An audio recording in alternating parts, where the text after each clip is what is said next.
Sono stazionarie le condizioni della tredicenne ricoverata nel reparto di pediatria all'ospedale Ca' Foncello, che ieri ha tentato il suicidio in una scuola del Veneziano. Tutto è accaduto in un attimo. La ragazzina si trovava in classe, ha chiesto al professore di andare in bagno, poi ha aperto la finestra, è salita sul davanzale e si è lasciata cadere. Un volo di 4-5 metri. Immediatamente la piccola è stata soccorsa prima dal personale scolastico e poi dagli uomini del SUEM 118.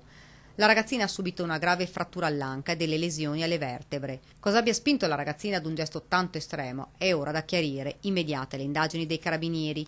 La famiglia della tredicenne nel mese di dicembre aveva segnalato episodi di cyberbullismo. Sono stati i genitori che si erano accorti di alcune offese rivolte alla figlia, situazione che sembrava essere rientrata, anche se allo stato attuale però non sarebbero stati individuati collegamenti con quanto accaduto ieri mattina. Ora gli uomini dell'Arma stanno indagando per risalire agli autori delle offese. Secondo i legali che stanno seguendo la famiglia, però, la mamma sembra abbia avuto delle prove di ulteriori episodi di cyberbullismo ricominciato proprio nelle settimane scorse.